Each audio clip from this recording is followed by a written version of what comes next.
it could be argued from this man's perspective. He talks about in 2007 a campaign he was on in Sweden, going around slashing the tires of all of the SUVs in the rich neighborhoods. So they had all these rules about which ones you could slash, and you would go up to the big fancy houses and you'd get their thing with a knife, and just one night of action could slow the whole world, and you'd leave a note.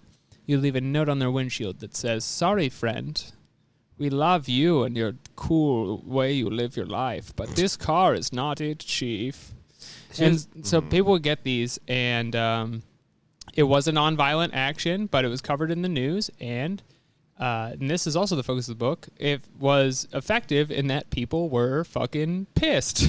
If you run an effective protest, it is not covered glowingly in the news the next day. This is Sweden too, so there was like all the like kind of, lukewarm, reserved Swedes up in arms over the slashing of the tires of their Escalades and Hummers, and they named. All right, so the group the author was in named themselves. Keep in mind this is 2007.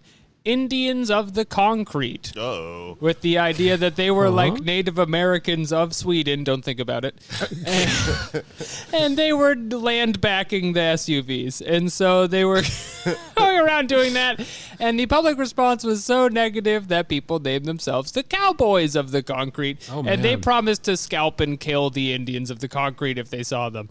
And I think one person got chased with a car and maybe hit with a car a little bit, but that nobody died or anything that serious like that. I'm not gonna lie, I'm kind of thinking about joining the Cowboys here.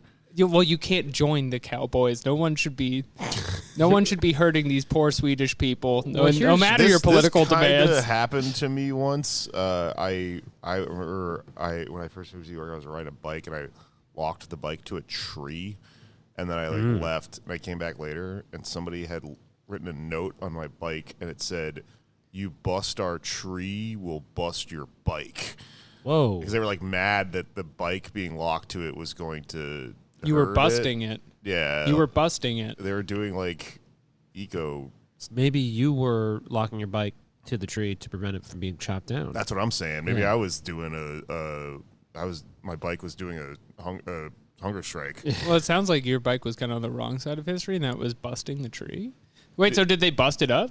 No, they just left a if mean note. You come back and do this again, we'll like fuck up your bike. So I left a note that said, "If you fuck with my bike, I'll kill you." Yeah, this is exactly the response we're talking about. Well, here's the thing, because I remember we talked about this on the show like a year and a half ago when this book came out, and I remember thinking like in Sweden, it seems like that would work because as a Scandinavian, I feel like if I got that note with an SUV, I'd be like, "Oh, you're right. I'm sorry. I should give up my This SUV." was quite ignorant of me. Yeah. But I should consider my actions. Are they like but in the Swedish US, rednecks? They're like, yeah. "Oh, I'm going four-wheeling today. Yeah. Play some country music."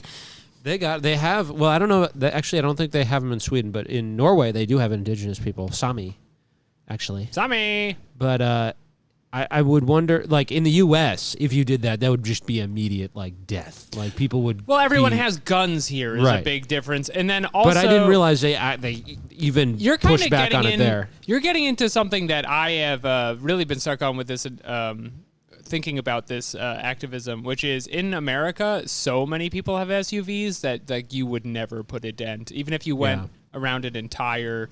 like school parking lot slashing all the SUV tires, you'd be slashing 90% of the car tires, right? Because that's just what everyone drives now. Why do you think everyone drives SUVs?